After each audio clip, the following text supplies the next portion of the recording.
கடிகாரம் மாற்றி வைத்திருக்கிறான். தமிழர்களுக்கு கடிகாரம் அந்த காலத்தில் செய்து கொடுத்திருக்கிறான். தமிழர்கள் அங்கே போய் வந்திருக்கிறார்கள். 8 கோணம் 8 பட்டை என்று சொல்லப்படுகிற பிரமிட்டுக்குள் உள்ளே போய் வந்தால் என்ன நடக்கிறது என்று நெப்போலியனிடம் கேட்டார்கள். நான் கண்டது சொன்னால் நீங்கள் நம்ப மாட்டீர்கள், நீங்களே போய் பாருங்கள் என்று நெப்போலியன் சொன்னான். அந்த 8 பட்டைக்குள் என்ன இருக்கிறது என்று உள்ளே போய் பார்த்தால் இந்த 8 பட்டை இந்த பிரமிடை கட்டியவன் தமிழன் என்று கல்வெட்டு இருக்கிறது. எகிப்திலே பிரமிடு கட்டியவன் தமிழன் என்று அதில் இருக்கிறது. அதுல வேடிக்கை என்ன சொன்னா, இவன் எப்படி எங்கே போனான், எப்படி கட்டினான் என்று கேட்டால், நைல் நதியிலே அணை கட்ட வந்த தமிழன் கொசுராக இதை கட்டிவிட்டு போனான் எழுதியிருக்கிறார்கள். கொசுரு இவ்வளவு சிறப்பாக இருக்கிறது என்று சொன்னால் தமிழன் கட்டிய நைல் நதி அணை எவ்வளவு பெரியது என்று நீங்கள் கருதுங்கள். நாங்கள் பார்க்க வேண்டும் என்று கேட்டால், கல்லணை 2000 ஆண்டுகளுக்கு முன்னாலே கட்டப்பட்டது. 2000 ஆண்டு காலத்துக்கு முன்னாலே கல்லணை கட்டப்பட்டது. அதில் பல கதவுகள் இறக்கப்பட்டிருக்கிறது. அது 1-2 கதவுகள் பழுதாகி அது புதுப்பிக்கப்பட்டிருக்கிறது. ஆனால் புதுப்பிக்கப்பட்ட கதவுகளில் கசிவு இருக்கிறது. பழைய கதவுகளில் நேர வரையில் கசிவில்லை. என்ன தமிழ், என்ன அறிவியல், எவ்வளவு வளர்ச்சி இந்த தமிழில் இல்லை என்று எங்கே ஓடுகிறீர்கள்? இந்த தமிழை உங்கள் தலைவர்கள், இதோ இந்த வாழப்பாடி இருக்கிறானே, இதோ இந்த திண்டிவன ராமமூர்த்தி இருக்கிறானே, இதோ இந்த சோப்பா இருக்கிறானே, இவருடைய தலைவரான காந்தி சொல்கிறார். தாய்மொழி வழி கல்வியை திறந்தது காந்தி சொல்கிறார். உலகத்தில் அதிகம் மொழிபெயர்க்கப்பட்டது பைபிள். உலகத்தில் அதிகம் மொழிபெயர்க்கப்பட்டது பைபிள். அதை விட அதிகம் மொழிபெயர்க்கப்பட்டது திருக்குறள். காந்தி சொல்கிறார். அந்த திருக்குறளை மூல புத்தகத்தில் படிப்பதற்காக தமிழை நான் கற்கிறேன் காந்தி சொல்கிறார். இந்திரா காந்தி சொல்கிறார். ரஷ்யாவிலே பண்பாட்டு மையத்திற்கு போனது இந்திரா காந்தி சொல்கிறார், யாரும் ஊரே யாவரும் கேளீர் என்கிற மொழி இருக்கிற தமிழ் இருக்கிற நாட்டிலிருந்து நான் வந்திருக்கிறேன். யாரும் ஊரே யாவரும் கேளீர், எல்லாம் நம்முடைய ஊர் தான், எல்லாரும் உறவினர் தான் என்று சொல்லுகிற மிகச்சிறந்த பழமொழி இருக்கிற தமிழ் மொழி இருக்கிற நாட்டிலிருந்து நான் வந்திருக்கிறேன் என்று இந்திரா காந்தி பீற்றினார். நான் உங்களிடத்திலே கேட்கிறேன், இவ்வளவு மொழி சிறப்பு, இவ்வளவு பெரிய செய்தி, இவ்வளவு கொண்டிருக்கிற இந்த மண்ணில் இந்த மொழி வேண்டாம் என்று சொன்னால் என்ன ஆகும்? உங்களை உலகம் பழிக்கும். உங்கள் கையிலே பூமாலை கண்டார்கள், நீங்கள் குரங்கை போல் பிடித்து தூக்கி வீதியிலே எறிந்தீர்கள் என்று உலகம் உங்களை படிக்குமா படிக்காதா என்று நான் கேட்கிறேன்.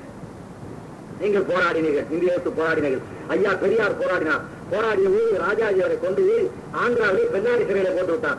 தமிழ்நாட்டில் சிறை இல்லையா, பெரியாரை கொண்டு போய் அங்கே போடலாமா என்று கேட்டார்கள். ராஜாஜி வாய்க்கொழுப்பாக சொன்னார், பெண்ணாடி சிறைதான் பெரியாருடைய தட்பவெப்பநிலைக்கு ஒத்ததாகும் என்று சொன்னார். பெரியார் சூடாக பேசுகிறார், ஆந்திர மாநிலம் சூடானதாகும், எனவே பெண்ணாடி தான் பெரியாருடைய தட்பவெப்பநிலைக்கு ஏற்றதாகும் என்று சொல்லி ஆந்திர சிறையில கொண்டு போய் தள்ளினார். ஐயா பெரியார் அங்கே இருந்தார்கள், பல பேர் போராடினார்கள். ஆனால் என்ன விளைந்தது? நான் இந்தியை எதிர்த்தேன், அவன் சிங்களத்தை எதிர்த்தான். நான் இந்தியை எதிர்த்தே பதவிக்கு வந்தேன், அவன் சிங்களத்தை எதிர்த்தான், பதவிக்கு வந்தான்.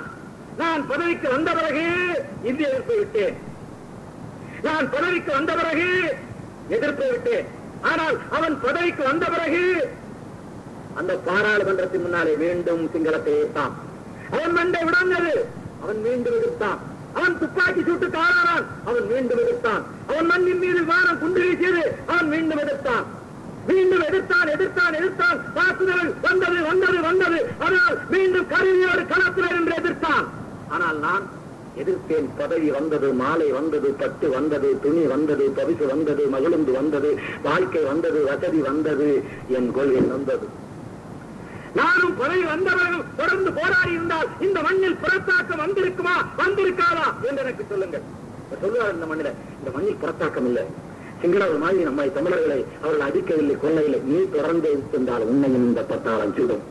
நீ தொடர்ந்து எதிர்த்திருந்தால் இந்தி போகிற வரையில் போர் என்று நீ சொல்லியிருந்தால் உன்னை சுடும். அவர்கள் அதுதான் சொன்னார்கள், சிங்களம் போகிற வரையில் போர் என்று சொன்னார். சிங்கள சிறியங்கள் எடுத்து நான் எழுத மாட்டேன் என்று சொன்னவர் நான் தொடையிலே சூட்டுக்கோளால் எழுதினான். நீ சூட்டுக்கோளாலை தொடையில் எழுதினான், சரி நான் விடமாட்டேன் என்று அவன் போராடினான். நான் அதைத்தான் கேட்கிறேன், நீங்கள் தொடர்ந்து போராடினீர்களா? இல்லையே. போராட முடியுமா என்று நீங்கள் கேட்டால் நீங்கள் நினைத்தால் முடியும். காட்டை ஆளக்கூடும், வேட்டை தூர்க்கக்கூடும், இருளை விளக்கக்கூடும், கடலை கடக்கக்கூடும். எப்படி இருளாக இருக்கிறது என்று தொடக்கத்தில் ஒருவன் இனிமேல் காலையில மாத்திரம் தான் போக வேண்டும், இருளிலே வெளியே போக முடியாது என்று நினைத்திருந்தால் விளக்கம் வந்திருக்காது, வெளிச்சம் வந்திருக்காது, மின்சாரம் வந்திருக்காது. தினந்தோறும் பகல் பொழுது இருக்கிறதில் எல்லா வேலையும் செய்யலாம். இருட்டு வந்து விட்டால் வெளியே போகக்கூடாது என்று எவனாக இருந்திருந்தால் இந்த மண்ணில் விளக்கு வந்திருக்காது, இந்த மண்ணில் வெளிச்சம் வந்திருக்காது, மின்சாரம் வந்திருக்காது. நிலப்பகுதியில் நடக்கலாம், தெரியலாம், பாண்டிச்சேரி கடல் பகுதியை தாண்ட முடியாது என்று ஒருவன் கருதியிருந்தால் கலங்கள் வந்திருக்காது, மரக்கலங்கள் வந்திருக்காது, கடலில் கப்பல்கள் வந்திருக்காது. இந்த இருளில் போகலாம் என்று ஒருவன் எண்ணிய வேலைதானே வெளிச்சம் வந்தது. இந்த கடலை கடக்கலாம் என்று ஒருவன் கருதிய வேலைதானே கப்பல் வந்தது. அதுபோல நீங்கள் எண்ணினால் வரும், நிச்சயம் வரும். வந்தது. நான் சின்ன பிள்ளையா இருக்கிற போது எனக்கு மானமும் வீரமும் வந்தது. நான் சின்ன பிள்ளையா இருக்கிற போது வந்தது. திருடர்கள் சொல்லுகிறார்கள், நான் அவர்களை பார்த்து கேட்கிறேன், எவனாவது விடுதலை புலிகளுக்கு உதவி செய்தால் அவனை பழிக்கிறார்கள், விடுதலை புலிகள் தங்கம் கொடுத்தார்கள், விடுதலை புலிகள் வைரம் கொடுத்தார்கள் என்கிறார்கள். என்னோடு கைதான ஒரு சின்ன பிள்ளையை பார்த்து காவல்துறை அதிகாரி கேட்டார், பிஸ்கட் வாங்கினாயா என்றால் அவன் ஆமா என்று சொல்லிவிட்டான். எனக்கு பரபரப்பாக போய்விட்டது. என்னடா பிஸ்கட் வாங்கினேன் என்று சொல்கிறான் என்று சொல்லி, அதற்கு பிறகு அவரும் பரபரப்பு போய் கேட்டார், பிஸ்கட் என்னடா செஞ்சான்னு கேட்டார், தின்னுட்டேன் தான். அட தங்க பிஸ்கட் திங்கிறாள் செத்து போயிட்டாட, நீ எப்படா தின்ன நான் கேட்டேன். அப்பதான் சொன்னேன், திங்க பிஸ்கட் தந்தாங்க, தங்க பிஸ்கட் தரலன்னு அவன் சொன்னான். திங்க பிஸ்கெட் தந்தாங்க, தங்க பிஸ்கெட் தள்ளாத. நான் சொன்னேன், நானே தங்க பிஸ்கெட்டை பார்த்தது இல்லடா, நீ தின்னு சொன்னோன்னு எனக்கு ஆடி போச்சுடான்னு சொன்னேன். அப்படி கொஞ்சம் படுத்துவார்கள். ஆனால் துக்ளக் ஷோவும், தினமலர் ஆசிரியரும், சூனாசாமியும், வாழப்பாடி ராமமூர்த்தியும் இதெல்லாம் யார் என்று நான் கேட்டேன். எனக்கு ஆசிரியர் சொன்னார், அன்றைக்கு சிங்களவர்கள் தமிழர்களை அடித்துக் கொன்ற போது சோழ பேரரசு இருந்தது, களம்பல செலுத்தி கடற்படை நடத்தி காடை சிங்களர் கழுத்தினை சீவி தமிழரை காத்த புலிக்கொடி சோழன் அங்கே இருந்து சிங்களவரை கைது செய்து கொண்டு வந்தான். தமிழரை காப்பதற்கு களம்பல செலுத்தி கடற்படை நடத்தி காடை சிங்களர் கழுத்தினை சீவி அங்க இருந்து தமிழரை காத்துட்டு சிங்களவன் எல்லாம் கைது பண்ணி கூட்டிட்டு வந்து அவனை வச்சுதான் கல்லணை கட்டுனேன். அது வரைக்கும் வரலாறு எழுதியிருக்குது. அதுக்கப்புறம் இந்த சிங்களவன் என்ன ஆனாலும் வரலாறு இல்ல, திரும்பி போனவாள் செய்தி இல்ல, அவன் பிள்ளைய தாண்டா இப்படி பிறந்து இந்த மண்ணில இந்த பாடு படுத்திக்கிட்டு இருக்குன்னு ஆசிரியர் சொன்னாரு. சிங்களவனுக்கு பிறந்த வேலையில நம்மளை படுத்துற பாடு நான் என்ன சொல்றது, நான் சொல்ல முடியாது. அப்ப பாடு அந்த பாடா இருக்கு. நான் கேட்கிறேன், நீங்கள் நினைத்தால் முடியும். நான் சொன்னேன், என்னையால் யாரும் கேட்டார்கள், என்ன வந்தது உங்களுக்கு? ஆம் வந்தது, தந்தார்கள். அவர்கள் மானமும் வீரமும் தந்தார்கள். நான் கேட்டேன் என்று சொன்னேன், அவர்கள் தந்தார்கள். அவர்களே நீங்கள் நினைக்கலாம், 23 பிள்ளைகள் ஒன்றாக வந்தார்கள். பார்த்தேன், சின்னஞ்சிறு பிள்ளைகள் வந்தார்கள். இந்த குளிரை நீங்கள் பொருட்படுத்த மாதிரி தெரியும் எனக்கு. பாவானன் பேச்சு உங்களை சூடேற்றும். 23 பிள்ளைகள் வந்தார்கள். எப்படி வந்தார்கள்? 23 பேரை பிடிப்பதற்கு சிங்கள அரசாங்கம் இஸ்ரேலிய மொசாத் படையை கூப்பிட்டது. மொசாத் படை வந்தது, உடனடியாக இன்பம் செல்வம் என்று 2 பேரை கொண்டது. பிள்ளைகள் படைக்காத்த பிள்ளைகள், சின்னஞ்சிறு பிள்ளைகள். ஆனா மொசாத் படைக்காரன் பெரியவன் போல் இருக்கிறது, இஸ்ரேல்காரன் கெட்டிக்காரன் போல் இருக்கிறது. இஸ்ரேல்காரன் 2 பேரை கொண்டு விட்டான், இன்பம் செல்வம் செத்து போனார்களே என்று சொல்லி 21 பேர் ஓடி வந்து விட்டார்கள். இந்த இடத்துல நாங்கள் பார்த்தோம். நான் மண்ணில வகுப்பு மாணவன், அவர்களும் சின்னஞ்சிறு பிள்ளைகளாய் வந்தார்கள். அவர்கள் 2 பேர் மாத்திரம் வேட்டி கட்டி கொண்டிருந்தார்கள். அந்த 2 பேர் வேளாரண்யத்தில் சுண்ணாம்பு காலவாயில் வேலை செய்து ஒருவேளை சோறு வடித்து எல்லாரும் இருந்தார்கள். இந்த மண்ணில் காவல்துறைக்கு பயப்பட்டார்கள், இந்த மண்ணில் படைத்துறைக்கு பயப்பட்டார்கள், இந்த மண்ணில் எப்படி வாழ்வது என்று தெரியாமல் தடுமாறினார்கள். அப்படி தடுமாறிய போது சில பேர் சொன்னார்கள், இந்த மண்ணிலும் விடுதலை கேட்கிற பெருஞ்சித்திரனார் என்கிற ஒருவர் இருக்கிறார், போங்கள் என்று சொன்னார்கள். அதற்கு பிறகுதான் சென்னை பட்டணத்திற்கு வந்தார்கள். அதற்கு பிறகுதான் அவர்களுக்கு எல்லாம் தெரிந்தது. நான் கேட்கிறேன், சின்ன பிள்ளைகள் நினைப்பது இன்றைக்கு நடந்து கொண்டிருக்கிறதே. நான் கேட்கிறேன், அவள் கேட்கிறார், இவரும் தூக்கில போட வேண்டும் என்று சொல்கிறார். தூக்கில போட்டு வர வேண்டும்.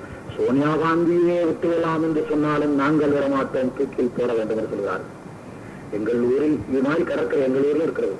ஒரு மீனவனிடத்துல கேட்டேன், உங்கள் தாத்தா எங்கே செத்தார்? கடலில் செத்தார். என் அப்பா எங்கே செத்தார்? கடலில் செத்தார். உங்கள் தாத்தா கடலில் செத்திருக்கார், உன் அப்பா கடலில் செத்திருக்கார், என் கடலுக்கு போவா என்று கேட்டேன். அவன் என்ன கேட்டான்? உன் தாத்தா எங்கே செத்தார்? நான் கடலில் செத்தார்.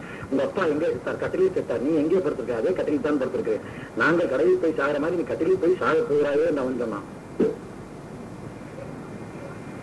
கடலுக்கு மீண்டும் போனால் சாகனுங்கிறாய், கட்டிலுக்கு மீண்டும் போனால் சாவாய்தானே என்று சொன்னான். சாவு அவனுக்கு சாதாரணம். சாக துணிந்தவனுக்கு சமுத்திரம் முழங்கால் மட்டம் என்பது போல வாழ துணிகிற மீனவனுக்கும் சமுத்திரம் முழங்கால் மட்டம். அவனுக்கு சாவு விளையாட்டு, சாவு இன்னொருவனுக்கு விளையாட்டு. அதோ அந்த தாடிக்காரன், அதோ அந்த தொப்பிக்காரன், அதோ அந்த சீக்கியன், இந்த மண்ணில் மாபெரும் வீரன். இந்த மண்ணுக்கு தூக்கில் போடப்பட்ட 196 பேரான 196 பேரான சீக்கியன் மாவீரன்.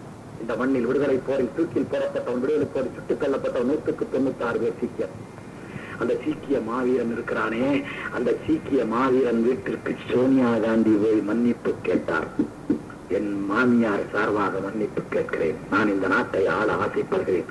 இனிமேல் உங்கள் பாதைக்கு வரமாட்டேன். என் மாமியார் செய்த தவறை செய்ய மாட்டேன், மன்னித்து விடுங்கள் என்று கேட்டார். கமுக்கமான செய்தி அல்ல, இந்தியா பூரா அவரும் எல்லா செய்தித்தாளும் வந்த செய்தி.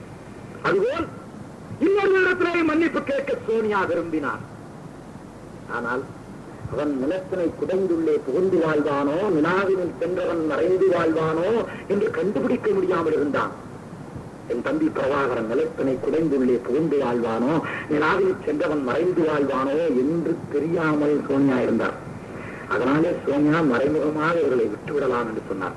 நான் காங்கிரஸ் தலைவி சோனியா விட்டுவிடச் சொல்வேன் என்று சோனியா சொல்லவில்லை. கவனித்து படியுங்கள். நானோ என் மகளோ என் மகனோ யாரும் விரும்பவில்லை. ஏன் உன் பரம்பரையை சொல்கிறாய்? நீதான் காங்கிரஸ் தலைவியாயிற்று, நீதான் தேசிய தலைவியாயிற்று. நீ சோனியா சொல்வதாக அல்லது கட்சி சார்பாக சொல்வதாக சொல்லாமல் உன் குடும்ப சார்பாக, உன் பிள்ளை சார்பாக, மகள் சார்பாக, மகன் சார்பாக சொல்ல வேண்டிய கட்டாயம் என்ன? தேங்காய் மடையனா இருக்கிற காங்கிரஸ்காரனை தெரிந்து கொள். சோனியா சரியாகத்தான் இருக்கிறார், தோட்டக்காரன் சரியாக இருக்கிறான். தென்னனைக்கு உனக்குத்தான் ஒன்றும் தெரியாமல் தடுமாறி கொண்டிருக்கிறாய். சோப்பாவானாலும் வாழப்பாடி ஆனாலும் அவர்கள் பெயர் வருவதற்காக சொல்லிக் கொண்டு திரிகிறார்களே தவிர எந்த காலத்திலும் எங்கள் பிள்ளைகளை எதிர்க்க முடியாது. நான் கேட்கிறேன், இது கொலை என்று சொல்கிறவனை பார்த்து நான் கேட்கிறேன். அன்றைக்கு வெள்ளைக்காரன் காலத்தில் ஜாலியன் வாலாபாக் படுகொலை நடந்த போது 300 பேருக்கு மேலே சுடுகட்டு விழுந்த போது, சீக்கியர்கள் மண்ணிலே விழுந்த போது ஒரு சின்ன சிறுவன் பார்த்துக் கொண்டிருந்தான், நெஞ்சம் வேர்த்துக் கொண்டிருந்தான், கனல் எரிந்து கொண்டிருந்தது. அந்த ஜெனரல் டயர் எல்லாரையும் சுட்டு தள்ளிவிட்டு சொன்னான், சுட்டேன் சுட்டேன் சுட்டேன், ஆசிரியரை சுட்டேன் என்றவன் சொன்னான். போது அவன் நெஞ்ச படபடப்பது நடப்பாதி, 300 பேரை சுட்ட விஞ்ஞானம் கொக்கரிக்கிறானே, மகிழ்ச்சி அடைகிறானே என்று நினைத்தான். நெஞ்சத்தில் நெருப்பை ஏந்தினான். அந்த சின்ன பிள்ளை படித்தான், இங்கிலாந்துக்கு வேலைக்கு போனான், திருமணம் செய்து கொள்ளவில்லை, வாழ்க்கை நடக்கவில்லை, இங்கிலாந்துக்கு போனான். ஜெனரல் டயர் ஓய்வுக்கு இங்கிலாந்துக்கு போனான். இங்கிலாந்திலே ஜெனரல் டயர் காலையிலேயே வாக்கிங் போவதற்காக, நடப்பதற்காக அவருடைய மாடியில் இருந்து இறங்கி வருகிறான். அவன் இறங்கி வருகிறது, தடகரவனை துப்பாக்கியில் கேட்கிறவர் நிமிர்ந்து பார்ப்பதற்குள் அவன் நெஞ்சத்தில் குண்டு வாய்கிறது, ரத்தம் வடிகிறது, அவன் கீழே உருண்டு விழுகிறான். என்னவானாலும் ஒரு படை தலைவன் அல்லவா, அதனால் கீழே விழுகிற போது கூட அவன் கேட்கிறான், என்று கேட்கிறான். சாக போகிற போது கூட அவனோட வீரன் என்பதனாலே அவன் இந்த பிள்ளையை பார்த்து கேட்கிறான், நீ யார்? என்னை சுட்டு விட்டாயே, நீ யார்? நான் சாக போகிறேன், நீ யார் என்று தெரிந்து கொள்ள விரும்புகிறேன், யார் என்று கேட்கிறான். கேட்கிறவர் இந்த பிள்ளை சொன்னான், நான் சீக்கியன் என்றல்ல, நான் இந்தியன் என்றல்ல, நான் விடுதலை போராளி என்றல்ல. அவன் சொன்னான், எந்த ஜெனரல் டயர் என்ன சொல்லி கொக்கரித்தாரோ அதையே சொன்னான், சுட்டேன் சுட்டேன் சுட்டேன், ஆசிரியரை சுட்டேன் என்று சொன்னான். கொலைகாரன் என்று இங்கிலாந்து சொன்னது, சொன்னவன் கொலைகாரன் என்று இங்கிலாந்து கொன்றது, கொண்டவன் கொலைகாரன் என்று இங்கிலாந்து புதைத்தது. ஆனால் புதைத்தவனை தோண்டி எடுத்து தர சொல்லி நேரு கேட்டார், கொடுக்கவில்லை. புதைத்தவனை தோண்டி எடுத்து தர சொல்லி இந்திரா காந்தி கேட்டார், அவர்கள் கொடுக்கவில்லை. இந்திரா காந்தி நேரே போனார், போய் உங்கள் மண்ணில் அவன் கொலைகாரன், ஆனால் எங்கள் மண்ணில் அவன் போராடி, அவன் விடுதலை போராடி, அவனை தோண்டி தாருங்கள் என்று கேட்டார். தோண்டி கொடுத்தார்கள், வெறும் எலும்புகளாக அள்ளி கொடுத்தார்கள். ஒரு பெட்டியிலே கொண்டு வந்து தில்லி பட்டணத்தில் இருக்கிற வானூர் நிலையத்தில் இறக்கிய போது அன்றைக்கு தில்லி அரசில் இருந்து 52 அமைச்சர்களும் மலர் மாலை வைத்து மரியாதை செய்தார்கள். தில்லியிலே இருந்து அமிர்தசரஸ் தாண்டி அவருடைய சொந்த ஊருக்கு போகிற வழியிலே இருக்கிற மந்திரிமார், சட்டமன்ற உறுப்பினர்கள், ஊராட்சி மன்ற உறுப்பினர்கள், ஊராட்சி தலைவர்கள், மக்கள் எல்லாரும் மாலை மரியாதை செய்து அவனை கொண்டு போய் அடக்கம் செய்தார்கள். இங்கிலாந்தில் அவன் கொலையாடி, இந்தியாவில் அவன் போராடி. ஆனால் நாய்களே, இவர்கள் இங்கே கொலையாடியாயிருக்கிறார், எங்கள் தமிழ் மண்ணில் அவர்கள் போராடி. அவன் சொன்னான் அவனை கொலையாடி என்று. அவன் சொன்னான், நான் கேட்கிறேன், 20 லட்சம் பேர் விண்ணப்பித்திருக்கிறான் உலகத்தில், தமிழர்கள் மாத்திரமில்லை, 20 லட்சம் பேர் குடியரசுத் தலைவர் நாராயணத்திலே அவர்களை விடுங்கள் என்று சொல்லியிருக்கிறார்கள். அவர்களை விடுங்கள், மண்டியிட்டல்ல, விடாவிட்டால் எங்கள் போர் தொடரும், விடாவிட்டால் எங்கள் போர் தொடரும். 20 லட்சம் பேர் யார்? உச்ச நீதிமன்ற நீதிபதிகள், உயர் நீதிமன்ற நீதிபதிகள், மனிதாபிமான தலைவர்கள், யார் யாரையும் எல்லாம் விண்ணப்பித்திருக்கிறார்கள். நான் கேட்கிறேன், கேடு கட்டவர்களே, நீங்கள் ஏன் இங்கே ஓனான் போல் நரி போல் ஊழையிட்டு திரிகிறீர்கள்? அவனெல்லாம் ஊழையிட்டால் பரவாயில்லை, சூனாசாமிக்கு ஒரு வரலாறு இல்லை, ஆனால் பொதுவுடைமை கட்சிக்கு ஒரு வரலாறு இருக்கிறது. அதிலே மார்க்சிய பொதுவுடைமை கட்சி சேர்ந்து விளையாடுகிறது. அவன் ஒரு வினோதமான பிறவியாக இப்போது மாறியிருக்கிறான். அவனை நான் பார்க்கிறேன், சென்னையிலே ஒரு பெண்ணை பார்த்து தங்கச்சி என்கிறான், கேரளாவிலே பெண்டாட்டிங்கிறான். ஒரு பெண் 2 உறவுக்கு எப்படா வரும்னு கேட்டா அப்படிதாங்கிறான். அதனாலேதான் அந்த காலத்தில் நடிகர் எம்.ஆர். ராதா சொல்வார், உலக தொழிலாளர்கள் 1 குழந்தை, ஊர் தொழிலாளர்கள் 2 குழந்தை என்று சொல்கிறார்கள் என்று. உலக தொழிலாளர்கள் 1 குழந்தை என்று சொல்கிற கட்சிக்காரன் ஊர் தொழிலாளர்கள் 2 கொண்டிருக்கிறான் என்று சொல்வார். அது மாதிரி இப்போ சொல்கிறார்கள், கேரளாவிலே காங்கிரஸை எதிர்க்கிறோம், தமிழ்நாட்டிலே காங்கிரஸை ஆதரிக்கிறோம். அது இப்போ புதுசான ஒரு நிலைப்பாக இருக்கிறார், யாரெல்லாம் உள்ளதோ அவரெல்லாம் ஆதரிப்போம் சொல்லி அல்லு பிரசாத்தை உறுதியாக இருக்கிறார்கள். அது மாதிரி அவருடைய நிலைப்பாடு வந்திருக்கு. அவர்களையும் சேர்ந்து ஊரையிடுகிறார்கள். நான் கேட்கிறேன், நினைத்தால் முடியும். நான் உங்களிடத்தில் சொல்கிறேன், நினைத்தால் முடியும், நம்முடைய பிள்ளைகள் நினைத்தால் முடியும் என்பதை இன்றைக்கு சாதித்திருக்கிறார்கள். நான் உங்களிடத்தில் வரிசையாக சொல்கிறேன், நான் ஒன்றும் சும்மா எதையும் ஆதாரம் இல்லாமல் சொல்வதில்லை. இன்றைக்கு இந்திய பிரதமர் வாஜ்பாய் சொன்னார், தேர்தலின் போது சொன்னார். என இந்து பத்திரிகையினுடைய தலைமை ஆசிரியர் ராகவன் தொலைபேசியில் கேட்டு ஒரு பெரிய செய்தி கட்டம் கட்டி போட்டார். அதில் கேட்டார், இப்படிலாம் ஆதரிக்கிறது என்ன சரி? சொந்த சகோதரர்களை கொலை செய்தவர் ராஜீவ் காந்தி என்று முன்னாள் பிரதமரை இன்னாள் பிரதமர் குற்றம் சாட்டியிருக்கிறார். 10,000 பேரை தமிழர்களை கொன்று 2,000 விடுதலை புலிகளை கொன்றவருக்கு அந்த ராணுவம் பதில் தந்தது. என்ன ரகசியம், என்ன கமுக்கம் வேண்டி இருக்கிறது? காவல்துறையுடைய FIR முதல் தகவல் ஐக்கிய சொல்கிறது. அவர்களே தனு என்கிற பெண் கற்பழிக்கப்பட்டவள், கற்பழிக்கப்பட்ட தனு பழி வாங்கி விட்டாய் என்று சொல்கிறார்கள். பழி வாங்கினா சரிதானே? என்ன தவறு? சரியாதான் சொல்கிறார்கள். அவர்களே சொல்கிறார்கள், நான் சொல்லவில்லையே. 10,000 பேரை சுட்டுக் கொண்டால் அவன் என்ன கட்சி நடத்துறான? தம்பி பிரபாகரன் கண்டன கூட்டம் போட அவன் ராணுவம் நடத்துகிறான். நீ சுட்டால் அவனுடைய துப்பாக்கியில பூமாறி முடியுமா? நீ சுட்டால் அவனுக்கு பழியை தூண்டு வந்துவிட்டது. இதுல என்ன தவறு? இது போர். இந்த போரை ராஜ்பாயை ஒப்புக்கொள்கிறார். ஒப்புக்கொள்ளாத ராஜீவ் காந்தி என்ன ஆனார்?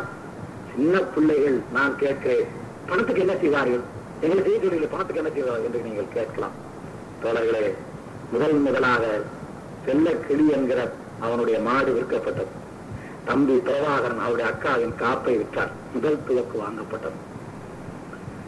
வாய் கூசாமல் இங்கே 10,000 திருடுபோனால் விடுதலை புலிகள் என்று சொல்கிறாரே, அவனை பார்த்து நான் கேட்கிறேன், எங்கள் பிள்ளைகள் ஒரு வீட்டில் 2 பேர் என்று சொன்னால் ஒருவன் படையிலே, ஒருவன் அமெரிக்கா அல்லது கனடாவிலே சம்பளம் வாங்கி அப்படியே அனுப்புகிறார். எங்கள் அண்ணன் வைகோ போனார்கள் கனடாவுக்கு. கனடாவுக்கு போன ஒரு இலை போட்டு சாப்பாடு போட்டார்கள். எல்லா பணியங்களும் வைத்திருந்தார்கள். எல்லாம் வைத்துவிட்டு அவர்கள் 10 பேர் சுற்றி நின்றார்கள். அண்ணன் சொன்னார், என்னை மாத்திரம் சாப்பிட சொல்கிறீர்களே, எனக்கு மாத்திரம் பரிமாறுகிறீர்களே, நீங்களும் உட்காருங்கள் என்று சொன்னார்கள். அவர் சொன்னார்கள், எங்கள் நாட்டிற்கு அமெரிக்க டாலர் $1 96 ரூபா. இந்தியாவிலே அமெரிக்க டாலர் 48 ரூபா. அமெரிக்காவிலிருந்து உங்கள் வீட்டுக்காரர் $100 அனுப்பினால் இங்கே 4,800 ரூபா, அங்கே 9,600 ரூபா. அவர்கள் சொன்னார்கள், உங்கள் இலையில் பரிமாறப்பட்டிருக்கிற இந்த பொருள் 960 ரூபா. 960 ரூபா. நாங்கள் 10 பேர் சாப்பிட்டா என்ன ஆகும்? அதனால் விருந்தினர் என்பதாலே உங்களை உண்ண சொல்கிறோம் என்று அவர்கள் பார்த்திருந்தார்களாம். அண்ணன் சொன்னார், அந்த உணவு என் தொண்டை குழியை சிக்கிக் கொண்டது. சின்ன பிள்ளைகள் பார்த்துக் கொண்டிருந்தார்கள், நான் உண்டு கொண்டிருந்தேன் சொன்னார். அப்படி உண்ணாமல் அவர்கள் ஆடம்பரம் செய்யாமல் வாங்கிய சம்பளத்தை இந்த மண்ணுக்கு அனுப்பி அந்த பணத்தை சேர்த்து அவர்கள் இந்த போரை தொடங்கினார்கள்.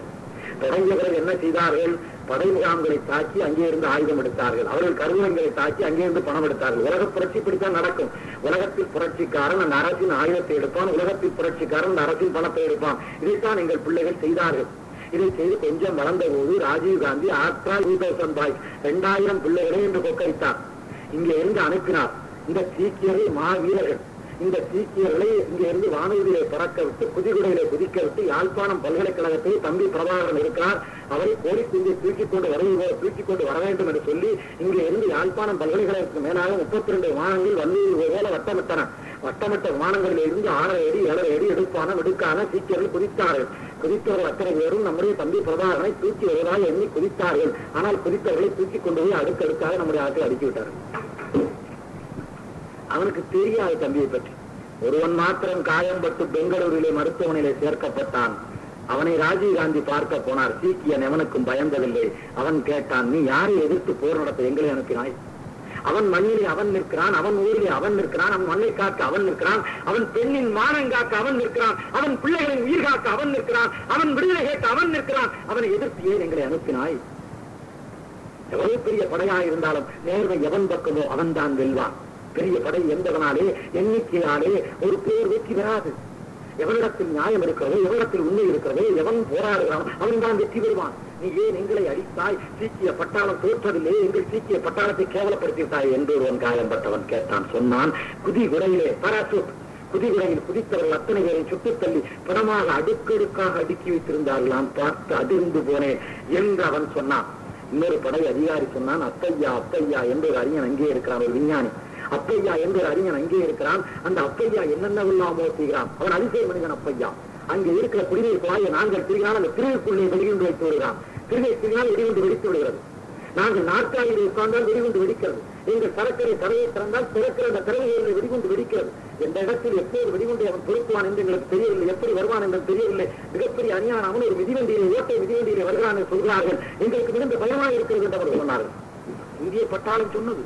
நான் கேட்கிறேன், எங்கள் பிள்ளைகள் சாதித்தார்களே, எங்கள் பிள்ளைகளை பார்த்து இந்திய பட்டாளம் அங்கே போய் இறங்கிய போது சொன்னது, கண்ணி வெளியேந்தவர் வெளியே வைத்துக் கொண்டு கதை வைத்துக் கொண்டிருக்கிறார்கள். இந்த கண்ணி வெளியேந்த இடத்திலே கதை நடக்காது. நாங்கள் கால்மூடி போட்டுக் கொண்டு வருகிறோம், பூட்ஸ் கால்மூடி போட்டுக் கொண்டு வருகிறோம். இந்த கால்மூடி ஒரு 2 அடி ஆழம் வரையிலே புதைக்கப்பட்ட கண்ணி வெடிகளையும் கட்டுப்படுத்தும், எங்கள் கால் ஒன்றும் ஆகாது என்று சொன்னார்கள்.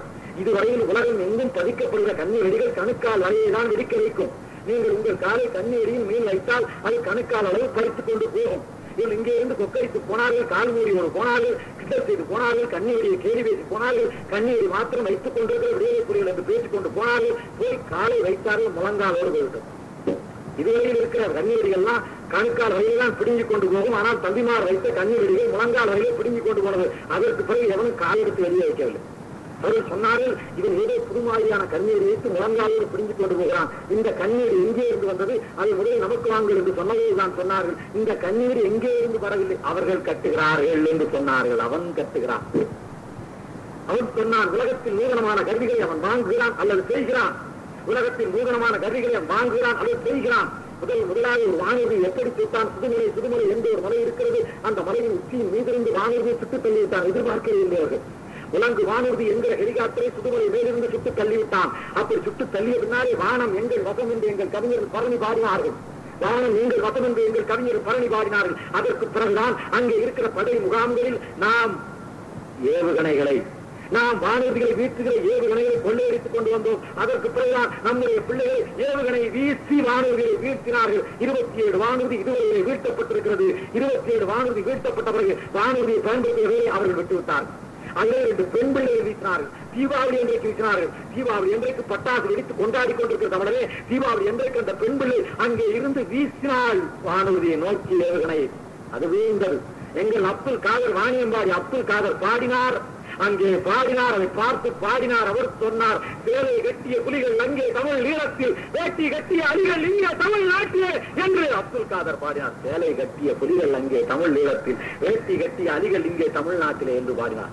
மீண்டும் மொசாட்டில் இருந்து கப்பல் வாங்கி வந்தார்கள். கப்பல் வந்தது. எங்கள் சின்னஞ்சிறிய தோணிகளை அழித்தது, எங்கள் கட்டு மரங்களை அழித்தது, எங்கள் வலைகளை அழித்தது, எங்கள் மீனவர்களை கொண்டது, குவித்தது. என்ன செய்வது? இவ்வளவு பெரிய கப்பல் எங்கே வாங்குவது, எப்படி வாங்குவது என்று தவித்தார்கள். தவித்த நேரத்தில் எங்கள் தம்பி பிரபாகரன் சொன்னார், ஆயுதம் இல்லாத நமக்கு உயிரே ஆயுதம், ஆயுதம் இல்லாத நமக்கு உயிரே ஆயுதம், கரும்புலியாய் கிளம்புவோம், தற்கொலை பட்டாளமாய் கிளம்புவோம், ஆயுதம் இல்லாத நமக்கு உயிரே ஆயுதம் என்று சொன்னார். எப்படி என்று கேட்டார்கள். உயிரே ஆயுதம். இந்த சின்னஞ்சிறிய படகை அழிக்கிறானே, இந்த சின்னஞ்சிறிய படகு ஒரு வெடிகுண்டு ஏற்றி ஒரே மாற்றம் ஓட்டிக் கொண்டு அந்த பெரிய கப்பலில் மோதுவது, அந்த பெரிய கப்பல் சிதறட்டும், என் உயிர் பறிபோகிறது, அந்த கப்பலும் அழியட்டும், மொசாத் இஸ்ரேல் வழங்கியிருக்கிற கப்பல்கள் அழியட்டும் என்று சொன்னார். அவர்களே 150 பேர் ஒரு முகாமிலே இருந்தார்கள். எவன் இந்த கப்பலை அழிப்பது என்று கேட்கிறது. 150 பேரும் நான் என்று சொன்னான். சாக நான் போகிறேன் என்று சொன்னான். சாக நான் போகிறேன் என்று சொன்னான். சாக போனதனாலே அவன் வாழ்கிறான். நான் வாழ நினைத்ததனாலே உலகமின் மூஞ்சியில் காரி துப்புகிறது. சாக போகிறேன் என்று அவன் போனான். யார் போது சீட்டு குறுக்கி போட்டு பார்த்தாரு. ஒருவனுக்கு விழுந்தது. இன்னொரு கதறி அழுதான். ஏனடா அழுகிறாய்? விழுந்தவன் போகட்டும், அடுத்த முறை உனக்கு விழும், நீ அப்போது போகலாம் என்று அவனிடத்தில் சொன்னார்கள். அவன் சொன்னான், இந்த சின்ன படகிலே போய் அந்த கப்பலை அழிக்கப் போகிறானே, அந்த ஊரின் சொந்த ஊர், என் சொந்த ஊரிலே கலச்சாரை நான் கேட்கிறேன்.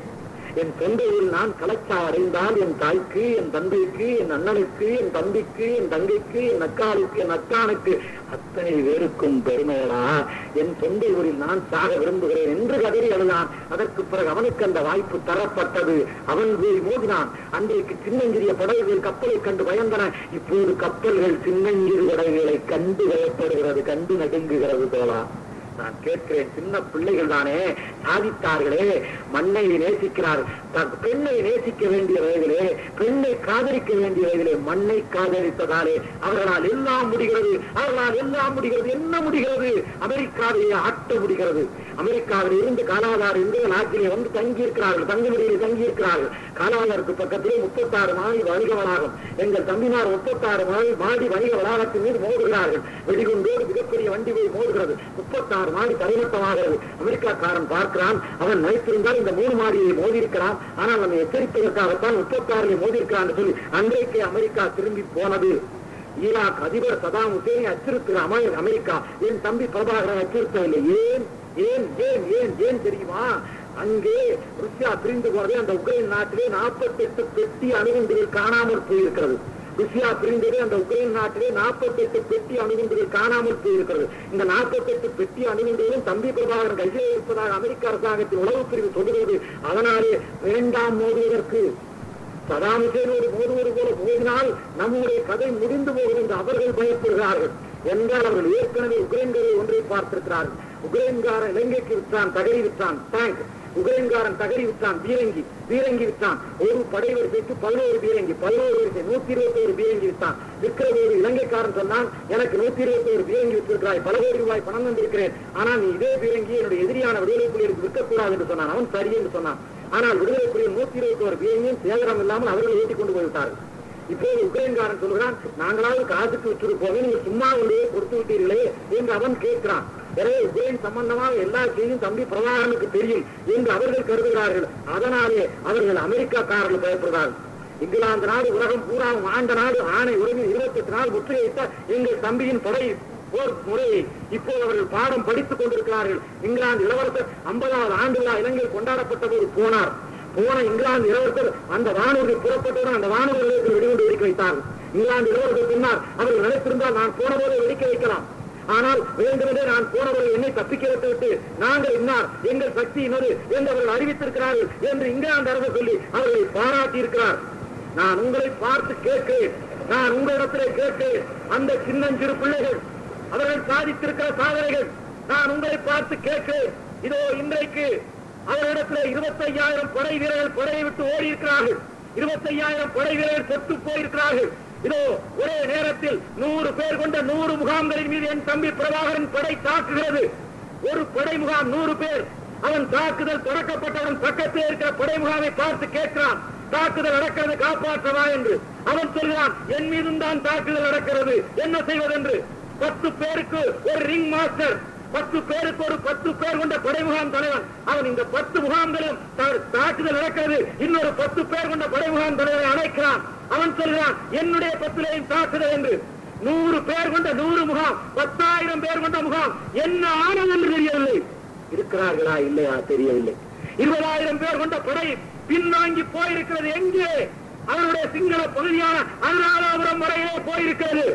25,000 பேர் யார் தீவிரத்திலே மாட்டி கிடக்கிறார்கள். சோறு இல்லை, கஞ்சி இல்லை, வானூர்தி போக முடியாது, கப்பல் படை அழிக்கப்பட்டது. என் தம்பியின் முற்றுகையிலே 1,00,000 பேர் அன்றைக்கு இந்தியாவிடம் சரணடைந்தது போல 25,000 பேர் என் தம்பியிடத்திலே சரணடைய போகிறார்கள். மாபெரும் போர் நடத்தி என் தம்பி தாண்டினை ஓட்டு வந்து கொண்டிருக்கிறார். அன்றைக்கு எங்களை பரத்தமிழன் என்று, கள்ளத்தோணி என்று, கூலி என்று, உலகத்தின் பெட்டி தூக்கி என்று படித்த உலகம் எங்களை தமிழர்களா என்று உயர்வாக பார்க்கும்படி செய்து என் தம்பி வந்து கொண்டிருக்கிறார். ஐநா மன்றத்தின் முன்னாலே அடிமை கூட்டங்களுக்கு ஒரு கொடியை ஏற்ற தம்பி வந்து கொண்டிருக்கிறார்.